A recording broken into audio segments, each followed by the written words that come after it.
Eu não sei qual é a multidão que tenta te bloquear, mas você pode ter certeza que vai acontecer. O grande desafio é em que tipo de multidão você está envolvido. Que tipo de encrenca você conseguiu trazer para perto de você. E hoje você está envolvido em relacionamentos incorretos, em pensamentos, em estruturas que começam a preocupar a sua mente, estabelecendo esse ambiente de multidão, onde Jesus está presente, mas você não consegue vencer. Saia daqui hoje com o propósito de vencer a sua multidão. Elas aparecem do nada, trazendo angústia, trazendo tristeza, trazendo solidão.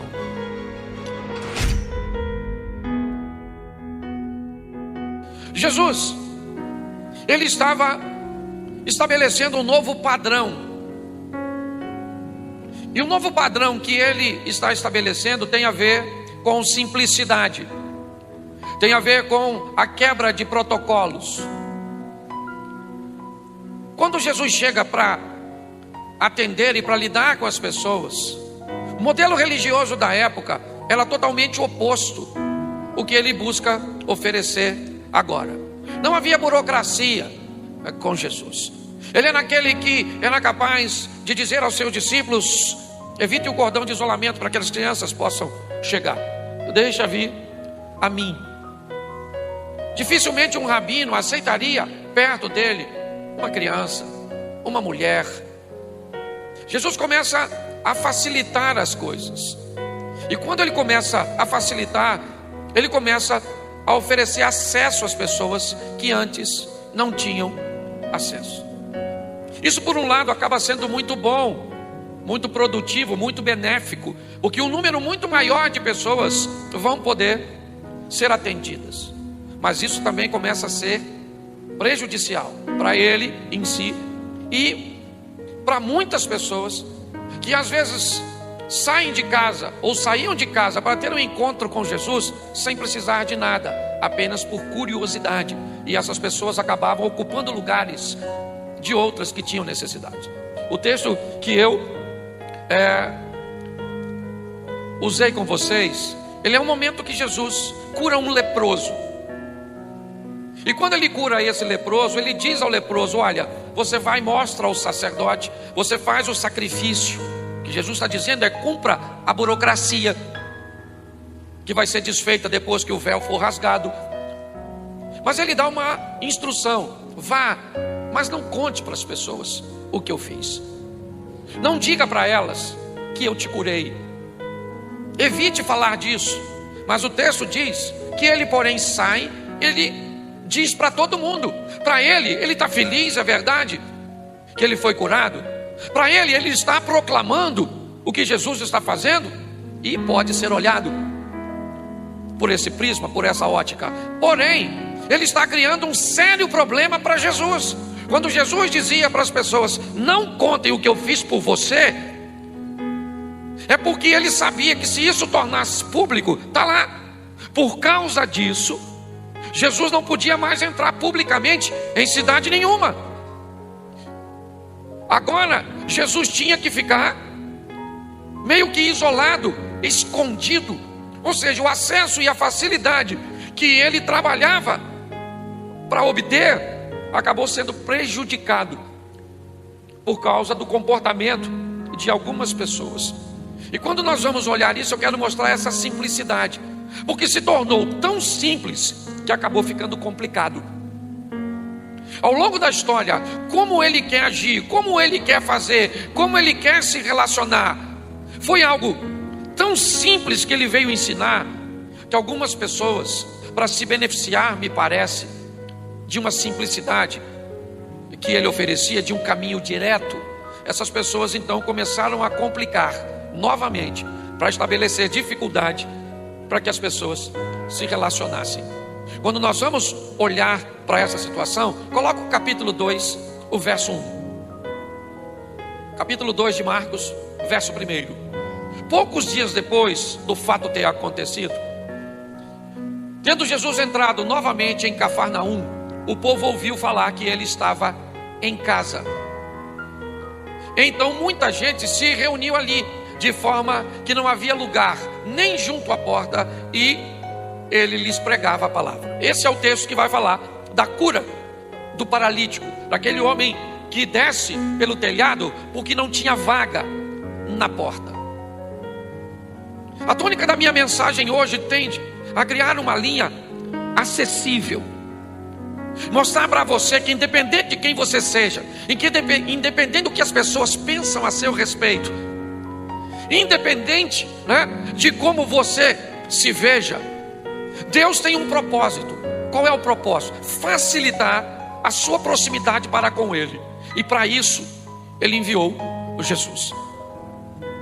Nós vamos ver que acabou se tornando muito difícil por causa de uma questão. Mas antes eu preciso te mostrar como as coisas ficam fáceis com Jesus. Um Deus que quer estar perto, um Deus que quer proximidade, um Deus que quer ser amigo e Deus. Ele só quer que nós saibamos diferenciar os dois tipos de relacionamento. Ele não diz que tem problema de ser nosso amigo. O que eu não posso é achar que por Deus ser meu amigo, Ele perdeu a autoridade sobre a minha vida, e por ser amigo de Deus, eu vou ganhar alguns privilégios no que diz respeito a pecado. Isso não é verdade. Quando eu me torno amigo de Deus, eu posso ter acesso a coisas que outras pessoas não têm. Eu já mostrei isso aqui no trabalho de manhã, quando Moisés era amigo de Deus e ele pede a Deus para ver a sua glória. Para que Moisés quer ver a glória de Deus? Ele ganhou o que com isso? Nada. Mas o que era essa conversa entre Moisés e Deus? Uma conversa de amigo. Deus disse: ó Moisés, esse é um negócio que quando alguém vê minha glória morre. Mas eu vou quebrar seu galho, eu vou deixar você ver minha glória, eu vou botar você numa pedrinha e tem uma flechinha, aí eu vou passar. Mas mesmo assim, para tu não morrer, porque tu é meu amigo, vou botar a minha mão sobre você. Quando eu passar, você dá uma olhadinha de costas, eu ouço essa passagem e eu descubro o quê? Que é um relacionamento de amigo, que eu também posso ter com Deus, viver coisas com meu Deus, porque Ele quer ser meu amigo. Quem é amigo de Deus, escuta Deus de forma diferente de outros, sente a presença de Deus em ambiente onde o outro não sente, vê coisa onde o outro não vê. Por quê? Por que Deus trata assim com ele? Porque ele não é só servo de Deus, ele é também amigo. Aí a gente já começa a achar: nossa, está falando isso porque quer ser mais espiritual que o outro. Deus falou comigo. Como é que Deus fala? Nunca escutei ele falar. Problema seu. Se tu nunca escutou, fala de forma audível. Quem aqui já ouviu Deus falar audível? Assim, levanta essa mãozinha sua. Isso. Quem aqui já viu Deus, ouviu Deus falar lá no seu íntimo, no seu coração? Levanta a mão. Isso. E quem nunca ouviu nada de Deus, também levanta a mão. Mas então quem são vocês? Eu defini 3 grupos: o que ouve de um jeito, o que ouve do outro e o que é surdo. Deve ser. Eu estou brincando, obviamente. O que eu quero te mostrar é que Deus tem um relacionamento para cada um de nós personalizado. Não use a métrica dos outros para estabelecer a sua. Para de querer que Deus faça na sua vida o mesmo modelo que faz na vida do outro. Um cara, ele chamou para quê? Aí, irmão, tu vai tomar conta do jardim, jardineiro, o Adão. E o outro? Tu vai fazer um barquinho, o Noézinho. E o outro? Rapaz, tu vai ser pai de uma grande nação, mas não tem filho. Pois é, por isso que eu entrei na sua vida, para fazer essa velhinha sua gerar um menino. Olha que beleza. E o outro mata gigante, o outro corre até de anão. Isso aí, querido. Ontem eu vi o Subirá pregando, achei o maior barato. Ele estava falando de choro e lágrimas. E aí, ele disse que o cara falou para ele que ainda bem que as Sagradas Escrituras diz: quem não chora não mama. Rapaz, eu fiquei impressionado como gente gosta de... Deixa eu falar uma coisa com vocês. É muito importante nós entendermos esse relacionamento personalizado. E eu gosto quando Jesus busca facilitar as coisas. Preste atenção. Ele facilita a vida de uma mulher que tem um fluxo sanguíneo e ela toca nele. Sim ou não? Sim ou não? Um judeu, quando viu o leproso, dizia o quê? Você sabe? O que ele gritava? Impuro, impuro, impuro. E saía de perto. O texto que nós lemos de Marcos 1, antes do 45, um leproso vem até Jesus e Jesus toca no leproso. Você consegue entender? Enquanto o outro saía correndo, gritando, ninguém se aproxime dele. Jesus se aproxima dele, toca no cara da lepra e não pega a lepra do cara. O cara é que fica purificado porque Jesus tocou nele.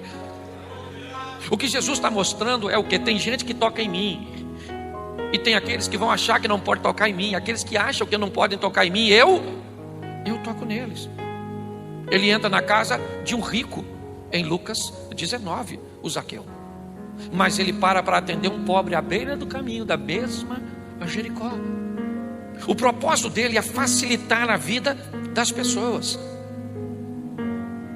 Nós vemos, por exemplo, ele expulsar demônios em Marcos 5. Ele curou um cego em Lucas. Ele ressuscitou pessoas como a filha de Jairo e o filho da viúva. Ele repreendia as tempestades. Note que o que Jesus começa a fazer, inevitavelmente, vai criar um grande problema. Vai chamar a atenção das multidões. Ele pode fazer? Pode. Mas sua popularidade não mudou quem ele era, nem sua essência. Mas a sua popularidade tornou muito difícil o acesso a ele. Por quê? Porque inevitavelmente a sua popularidade trouxe para Jesus todos os tipos de pessoas. Isso pode parecer positivo? Sim. Mas nós vamos ver que a multidão muitas vezes acaba atrapalhando, e nós vamos precisar vencer a multidão para alcançar os nossos propósitos. Basicamente, em todos os exemplos que eu te dei aqui, Marcos capítulo 5, Jesus está indo para a casa de Jairo. O que tem em torno dele? Uma grande, e a mulher do fluxo de sangue tem que vencer a multidão para alcançar Jesus. Olha bem, continuou fácil, ele pode fazer. Mas o que eu tenho que fazer? Superar o obstáculo para chegar nele. Ele continua fazendo, ele é o mesmo, ele não muda. A multidão simplesmente é que mudou, e nós vamos ver isso um pouquinho mais à frente. Mas para nós termos êxito, é muito importante nós entendermos que vamos ter que superar as multidões, superar os obstáculos, aquilo que estabelece o distanciamento. Nós vamos ver em Jericó, o Zaqueu queria ver Jesus, mas o que tem lá? Uma multidão. Ele então sobe numa árvore. Em Jericó, o que acontece? Bartimeu quer ter um encontro com Jesus, e o que tem? Uma multidão. Quando Jesus está descendo para libertar aquele menino lunático, aquele menino que tinha um demônio, o que tem ao redor dos discípulos aguardando ele? Uma multidão. Quando nós vemos o texto, Jesus estava em casa em Cafarnaum, na casa da sogra de Pedro, e o que tem lá? Uma multidão. Inevitavelmente nós vamos ter que nos deparar com esse grande obstáculo, a multidão.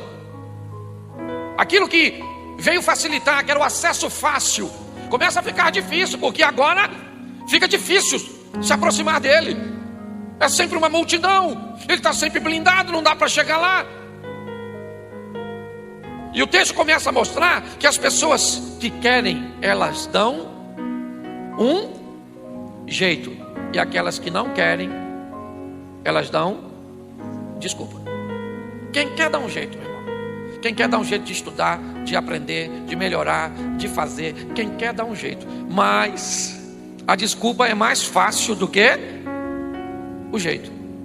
Quando nós vamos olhar para a vida das pessoas, inevitavelmente, hoje eu não sei qual é a sua multidão. Eu sei que ela existe, ela só migrou. Hoje não tem pessoas ao seu redor. Não tem. Mas muitas pessoas usam o celular durante o culto com coisas que não tem nada a ver com o culto. Eu sei que hoje aqui está a sua Bíblia, aqui está a sua agenda, aqui tem tantas coisas, né? Aqui está o seu bloco de notas para você até mesmo anotar o ponto das mensagens, sim ou não? Mas isso faz parte de uma multidão que tenta. Fala sério aqui, quantas pessoas durante um culto já usaram o seu smartphone para consultar a sua rede social? Levante a mão, por gentileza. Até que o número é pequeno. Eu esperava mais. Eu já me peguei. pastor? Você não devia. Eu já me peguei fazendo isso. Eu não sei qual é a multidão que tenta te bloquear, mas você pode ter certeza que vai acontecer. Às vezes você entra num culto como esse e uma multidão de problemas que parece que ficaram lá fora, não ficaram. Ela vem aqui e aquilo está na sua cabeça, girando. Você está ouvindo louvor e estão pregando e aquilo está ao seu redor. Você vai para o seu quarto orar. Pensa, fecha a porta e tenta ficar sozinho. Tenta. Se você não disciplinar a sua mente, você começa a orar, no meio da oração você não lembra o que estava falando. Você já está pensando, amanhã eu vou acordar cedo, hein, gente? Oh, meu Deus, mas eu estava no Senhor. Oh, Jesus, vamos começar de novo, vamos tentar de novo, Senhor, vamos tentar de novo, porque eu... Senhor, meu Deus e Pai, em nome de Jesus, tem que pagar uma conta amanhã, hein, gente? Caramba, será que vai estar cheio o banco? Meu Deus do céu. Isso acontece com você? Sim ou não? É a multidão. É a multidão. É fácil entrar na presença de Deus, sim ou não? Claro que é, rapaz. Estou falando. Como é que você entra na presença de Deus? 1 milhão. Traz no altar. Aliás, vou cantar um hino para vocês. Tudo entregarei. Traz para cá. Quanto paga para entrar na presença de Deus? Você precisa de que sacerdote? De qual? Precisa não? Precisa não? É só mudar o tom da pergunta que você já fica com medo de responder. Fala assim: eu sou livre. Ter acesso a Deus é fácil. Isso. Ah, não pode ter pecado para ter acesso a Deus. Ah, não. Então como é que ele vai ouvir pelo menos a sua primeira oração? Falei, Senhor, eu fico até sem graças. O senhor escuta mesmo? Primeiro eu queria saber como é que é tanta gente. E eu às vezes falo assim. Por quê? Porque também é meu amigo. Aliás, Deus é o meu melhor amigo. Aliás, Deus, eu acho que no fundo é meu único. Eu fiz uma postagem de uma foto. Estão filmando isso? Vocês viram uma postagem no meu Instagram com a camisa do Brasil na Avenida Paulista? Sim ou não? Você sabe quantas pessoas deixaram de me seguir naquela noite? 63 mil pessoas.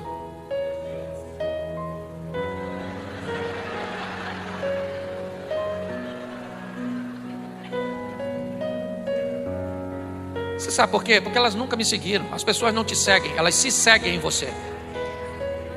No fundo, querido, a maioria das pessoas vão embora. E muitas ficam e só pode ver a gente morrer. Mesmo que sejam muito fiéis. Nós temos que entender que o único amigo que temos de verdade, nossa, pastor, agora só acabou com a mensagem. Não, continua com os seus amiguinhos. Eles são maneiros. Mas quer ver? Ali nessa rua aqui, na mesma rua aqui, nós estamos na rua do cemitério. Vida e morte, na mesma rua. É a igreja trazendo vida, o cemitério levando a morte. Isso. O melhor que o cara seja. Oh, eu amo minha mulher de paixão. E eu acredito que ela também me ama. Mas se eu morrer, você vai comigo até onde? Até quem morrer lá. E se estiver chovendo, tá arriscado você nem subir, para não sujar o pé. E depois? Volta para casa. Chateada, sim ou não? Sim. Meu marido morreu. Aliás, é uma das orações que eu mais faço todos os dias. Senhor, não deixe essa mulher ficar viúva. Eu oro por ela todos os dias.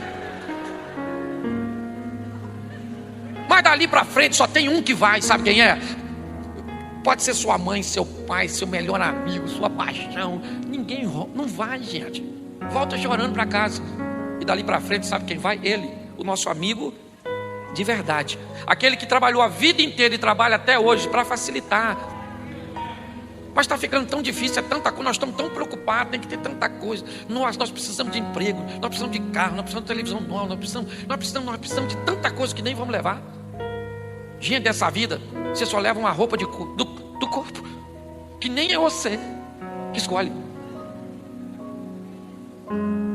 Sua mulher ainda vai te vestir com aquela roupa que ela mais gostava. Vai, meu filho, vai com Deus. Louvado seja Deus. Deixou o posto vago. A vida é assim. A minha pergunta hoje é muito simples. Jesus é alguém que veio para simplificar o relacionamento, dar acesso a todo mundo. Talvez hoje o diabo está tentando convencer você que você é pior que alguém, que para você não teve jeito, que para você foi isso, foi aquilo. Isso é conversa fiada. É fácil para todo mundo. É fácil. O acesso é fácil. Por quê? Porque ele estabeleceu facilidade. O grande desafio é em que tipo de multidão você está envolvido. Que tipo de encrenca você conseguiu trazer para perto de você, e hoje você está envolvido em relacionamentos incorretos, em pensamentos, em estruturas que começam a preocupar a sua mente, estabelecendo esse ambiente de multidão, onde Jesus está presente, mas você não consegue vencer. Quando nós olhamos para esses homens de Marcos 2, o que eles veem? O local onde Jesus está. E o que eles não veem? Jesus. Jesus está lá? Está. Ele está lá dentro. Como é que você sabe que ele está lá dentro? Por causa da multidão que está em volta da casa. Mas e aí? Eu preciso chegar lá. Mas não vai dar para chegar por causa daquela multidão. Pois é, mas nós temos que chegar lá. Nós vamos vencer essa multidão. Elas estão, né, ou ela está ocupando os lugares de entrada. Mas nós vamos abrir um buraco no teto e nós vamos entrar com o nosso amigo pelo teto. Mas nós vamos superar a multidão que está lá fora e vamos nos colocar, ou colocar o nosso amigo lá dentro. Eu não sei o que você está enfrentando hoje. Eu só sei que todos nós temos a multidão. Talvez hoje faça parte da sua multidão uma crise familiar. Talvez faça parte da sua multidão uma crise financeira. Talvez faça parte da sua multidão uma enfermidade. Eu não sei. Eu sei que inevitavelmente essa facilidade que Jesus buscou sempre trazer, toque em mim, eu toco em você. Se você é rico, se você é pobre, se você está na rua, se você está em casa, se você é desse jeito, se o outro pensa isso sobre você, acha que você deveria morrer apedrejado, vem cá, eu tenho uma solução para você. Eu acho que nós estamos dificultando demais o caminho. É muito importante você olhar para você mesmo e dizer: esse negócio da graça é extraordinário. O que não é por merecimento, é porque Ele é bom. Ele resolveu fazer por mim. Saia daqui hoje. Beleza, vem para cá. Saia daqui hoje com o propósito de vencer a sua multidão. Elas aparecem do nada, trazendo angústia, trazendo tristeza, trazendo solidão, tentando convencer você de que você não tem direito, de que não vai acontecer na sua vida. Isso é muito comum. Eu acho que às vezes acontece comigo para que eu possa conhecer. Tem dia que eu levanto, ela sabe, eu falo com ela e digo: filha, hoje eu estou triste demais. Esses dias eu levei um abraço aqui de um irmão extraordinário, num momento muito difícil. Por quê? Por causa da multidão. Ela vai tentar impedir você de ter um encontro com Jesus. Ela não vai sair da frente. É você que tem que furar o bloqueio. Descubra se você vai achar um ponto de escape numa árvore, num telhado, se você vai ser obrigado a rastejar para tocar nas vestes, se você vai ter que ser capaz de ludibriar os discípulos fazendo a segurança, como a mulher da filha endemoniada de Marcos 7:24. Jesus entra numa casa, diz que não quer atender ninguém, o sistema de segurança está montado, mas ela fura o bloqueio, vai até lá para ter um particular com Ele. Descubra o que está te separando de Jesus, porque essa foi uma estratégia montada pelo maligno. Hoje não tem gente para separar ele de Jesus, então tem as preocupações, tem as tecnologias, eu vou criar outras demandas. É importante nós entendermos isso. E talvez, enquanto eu estou falando isso, provavelmente agora sua mente deve estar novamente, certo, criando uma boa desculpa para te oferecer: pastor, eu fumo Ah, pastor, eu ainda bebo. Ah, eu ainda tenho umas coisas para acertar. Ah, eu ainda estou fazendo isso. Ah, é uma boa desculpa. Aliás, se não vier do diabo, é sempre, né? Ou não seria sempre uma boa desculpa. Vai haver muitas razões para que você se justifique bem. Essa é a grande verdade. Porque o propósito da desculpa é justificar a dificuldade. É difícil demais ser crente. Crente não pode nada. Como é que eu vou ser crente? Eu tenho que parar de fazer isso, eu tenho que parar de fazer aquilo, eu tenho que começar a fazer isso.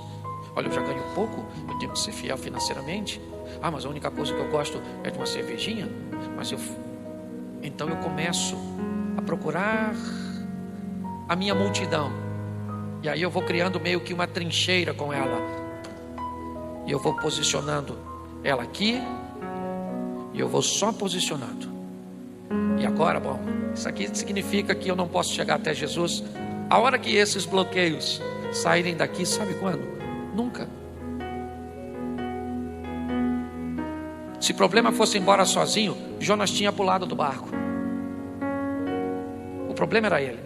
Era por causa dele que o navio vai afundar. Mas ele não disse para o capitão do navio: o problema sou eu e eu vou pular. Ele não disse isso.